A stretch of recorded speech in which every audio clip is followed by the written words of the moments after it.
Hello everyone, my name is Brian Pope and I'm the director of Lubee Bat Conservancy in Gainesville, Florida. I'm Tim Myrick. I am the maintenance director and the bat house builder. And today we're going to talk to you guys about bat houses. So Lubee is approaching our 200th bat house. We've been doing these for 10 years. Tim builds every one of these houses, and then he and I usually go out on Fridays to either do site surveys or to actually put up bat houses. So we get asked a lot of questions about bat houses, and I think one of the first things is, why do I want a bat house? Well, really, it's to provide habitats for bats. We all know about habitat destruction, and a lot of wildlife, including bats, are losing their homes. So whenever you put up a bat house, you're providing homes for these animals. But why do people want to do that? Simple. Insect control. These guys are basically going to eat anything that flies around at night, including mosquitoes, agricultural pests, beetles, moths, and also biting flies. So we put up a lot of bat houses and farms and ranches around cattle and horses because bats are going to take care of really anything that flies at night, but more importantly, biting insects like mosquitoes, flies, and also agricultural pests. So people ask, well, how can I get bats? We've had folks say, well, you can just take them and cram them into the house, right? Or you smear guano and all that stuff. None of that works, okay? There's only two ways to get bats in your bat house. Build a very good house, which at close to 200, Tim has done an excellent job, and put it in the right location. That's really it. And we'll be talking about best location whenever we go to raise our 8th bat house here at Lubee. But for right now, let's just show you guys the design, and Tim is going to talk about the material he uses and how we're able to get bats into our bat houses. We have an occupancy success rate of nearly 90%, which is great. And with nearly 200 bat houses, well, we should know what we're doing at this point. So these two houses are 4-chambered houses. This one's almost done. Tim has to put a little bit more stain on it. And this is one where he's going to be able to kind of take it apart a little bit and show you guys exactly how he builds it, what he puts inside of the house, and how we've managed to have so much success with our houses. So, Tim, please talk to them about the house's material.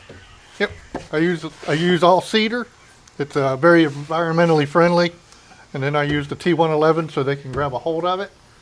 And I also keep the top so they can go back and forth at the top. I think that's a really important thing that Tim brought up. If you look at a lot of plans online, and I should preface it by saying we don't have our plans on our webpage, on our website. They're all in Tim's head, but we have some designs which aren't bad. But a lot of those designs, like Tim had just mentioned, they have the chambers going up to the top, and we never really understood why, because it doesn't allow the bats to be able to move around and not only socialize with the other bats in the bat house, but also it helps them with temperature control. Yeah, temperature control, humidity. But anyway, Tim, please. Yep, and then I just screw it all together, and I put the vinyl on the. This helps them when they land. This is the landing pad. And we use the rough side of the cedar inside, but we don't technically have to do this, no. But it just gives them a little better grip. And I had mentioned about 4 chambers. You can see there's 1 chamber, 2, 3, and 4. And this one's going to hold about 300 to 400 bats, which is quite a few bats. And people are like, well, how do they cram in there? Trust me, they do. The species we predominantly find in our bat houses here in the southeast is the Mexican free-tailed bat, which they'll live in colonies up to millions of them, like you see in Bracken Cave in Texas. Occasionally we found southeastern myotis, evening bats, and even a couple of tricolored bats. But again, this is a 4-chamber. And one thing I did want to point out too is that when Tim builds these, he has ventilation on the sides and also a strip right here. And that's just to help the airflow inside of the house. And it's kind of neat because not only are the bats going to fly out here, they go in from the bottom, they come out through the bottom, but also we've got some cool videos of the bats that are like, you know what, I don't feel like going on the bottom. They kind of like barrel roll coming out of this ventilation strip, so it's kind of neat. But 4-chambered house, holds about 300 to 400 bats. And again, we'll talk about the best location to put it, but let's talk about the staining. What type of stain do you use on these houses? It's just a bat stain that I came up with. And I call it the bat stain. I invented it. I came up with the color. And this is a water repellent, yes. Yeah. It is a stain, water repellent. Non-toxic, non-toxic, nope. Okay. It's water-based. Yeah, water-based, that's what I'm looking for. So here in Florida, and let's go with like North and Central Florida, as you can see, this is kind of a medium brown stain. Now, I was tinkering around with bat houses whenever I went to college up at Penn State, and we were staining them black. So that's the way it's going to retain a lot of heat.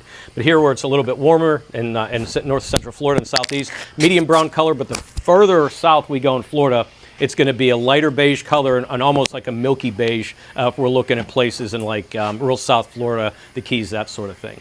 But that's some info about our bat houses. We'll catch you guys in a bit whenever you see the process of how we actually put these bat houses up and the best location to put them. See you in a bit.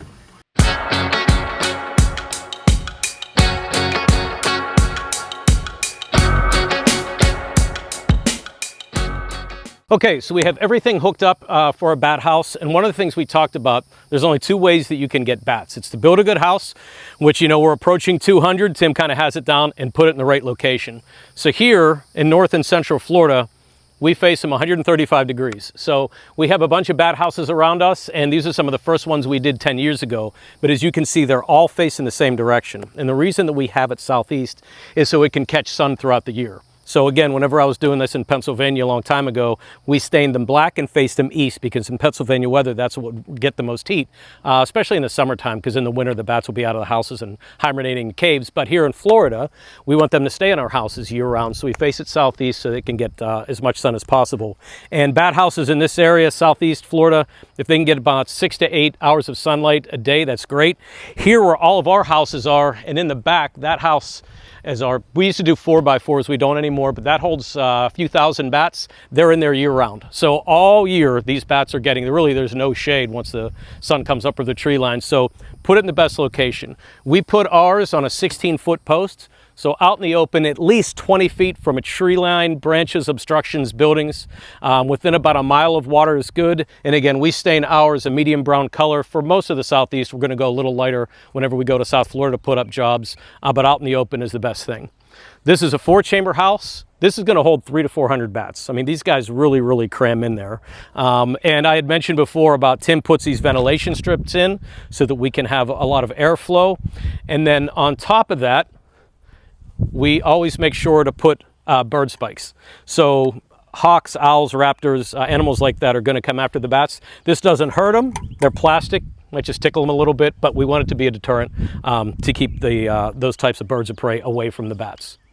So Tim and I have tried to figure out the physics on this, because we are going to hand lift this. So we come up about 2/3 of the way, and then it's basically just brute force to get these things up. And what we're looking for is 2 people who are feeling strong. They'll just kind of line up this way from Tim. I'll give a count, 3, 2, 1. We're gonna lift it. I'm gonna run up front. We're gonna go our final. And then you can see Tim has this board here, which we kind of need this to stop it from going over and kind of ruining the job. So the way that we do this, and usually it's just Tim and I, we just kind of grab it, lift it up, and then 3, 2, 1, let's go. Wow, that feels good with that many people. Yep. Oh, that's great. And then just nice and slow, and we ease it in. Wow, that lined up really good. Yep. Perfect. And that's how we lift our bat houses. A lot easier with 2 more people, but wow, that turned out really, really well. So Tim's just gonna finish a couple of bolts. We're gonna clamp it together. We're all done.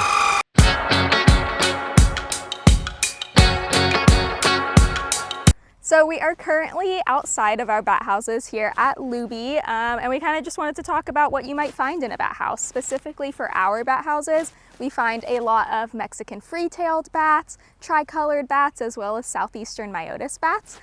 But if you're in the same area of Florida as we are, you might also see some evening bats. We do have 13 species of bats here in Florida, and they will cohabitate in a bat house.